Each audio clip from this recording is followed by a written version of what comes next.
Assalamualaikum warahmatullahi wabarakatuh. Perkenalkan, nama saya Muhammad Fathar Ardiansyah, mahasiswa Prodi Pendidikan Bahasa Inggris Fakultas Keguruan dan Ilmu Pendidikan dengan NIM H012307. Saya membuat video ini untuk menyelesaikan tugas mata kuliah perkembangan peserta didik dengan tema prinsip-prinsip perkembangan anak dan implikasinya dalam dunia pendidikan. Dalam mendidik anak, para pendidik tidak hanya perlu memahami teori perkembangan, tetapi juga harus memahami prinsip-prinsip perkembangan yang berlaku pada anak. Dengan mengetahui prinsip-prinsip perkembangan ini, pendidik dapat memahami esensi atau hakikat dari anak itu sendiri, sehingga pendidikan yang diberikan dapat diarahkan sesuai dengan karakteristik dan kebutuhan anak. Prinsip penting yang pertama adalah prinsip kesatuan organis, di mana anak dipandang sebagai satu kesatuan utuh, di mana perkembangan satu fungsi akan saling memengaruhi fungsi lainnya. Implikasinya adalah kurikulum dan pembelajaran harus terintegrasi, saling berkaitan antara satu bagian dengan bagian lainnya. Karena anak dipandang sebagai satu kesatuan utuh, maka kurikulum dan pembelajaran juga harus dirancang secara terpadu, bukan terpisah-pisah. Materi pembelajaran harus saling terkait dan mendukung perkembangan anak secara menyeluruh. Prinsip yang kedua adalah tempo dan irama perkembangan yang berbeda-beda pada setiap anak. Meskipun memiliki tempo dan irama yang berbeda, anak-anak pada usia yang sama masih mengikuti pola perkembangan yang relatif sama. Implikasinya, pendidikan dapat dilakukan secara klasikal dengan memperhatikan perbedaan individual anak.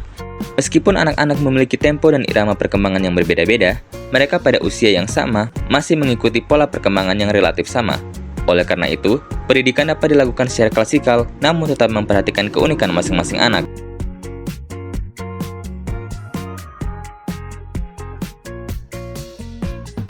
Prinsip yang ketiga, yaitu prinsip interaksi, menekankan bahwa perkembangan anak dipengaruhi oleh interaksi antara faktor internal atau pembawaan dan faktor eksternal atau lingkungan. Implikasinya, lingkungan pendidikan harus kaya dan memberikan stimulus yang beragam agar anak dapat mengembangkan bakatnya. Karena perkembangan anak dipengaruhi oleh interaksi antara faktor internal atau pembawaan dan faktor eksternal atau lingkungan, maka lingkungan pendidikan harus dirancang untuk memberikan stimulus yang beragam dan kaya. Hal ini akan memungkinkan anak untuk mengembangkan potensi dan bakatnya secara optimal. Prinsip keempat yaitu prinsip kematangan juga penting, di mana usaha belajar dan pendidikan harus disesuaikan dengan tingkat kematangan anak. Implikasinya, materi pembelajaran harus disesuaikan dengan tingkat kematangan dan kemampuan anak. Usaha belajar dan pendidikan harus disesuaikan dengan tingkat kematangan anak. Pendidik tidak boleh memaksakan materi pembelajaran yang melebihi batas kematangan anak. Materi dan kegiatan pembelajaran harus dirancang sesuai dengan tahap perkembangan dan kemampuan aktual anak. Selain itu, anak memiliki hasrat untuk mempertahankan apa yang sudah ada dan hasrat untuk mengembangkan dirinya. Pendidikan harus mampu memfasilitasi kedua hasrat ini agar anak dapat tumbuh dan berkembang secara seimbang. Prinsip kelima yaitu prinsip asuhan dan bimbingan, menegaskan bahwa pertumbuhan dan perkembangan anak membutuhkan pengaruh dari luar yang dilakukan secara sadar dan terencana. Implikasinya, pendidik harus memfasilitasi dan membimbing anak secara sadar agar perkembangannya optimal. Karena pertumbuhan dan perkembangan anak membutuhkan pengaruh dari luar yang dilakukan secara sadar dan terencana, maka peran pendidik menjadi sangat penting. Pendidik harus memberikan bimbingan dan fasilitasi yang tepat agar anak dapat tumbuh dan berkembang secara optimal sesuai dengan potensinya.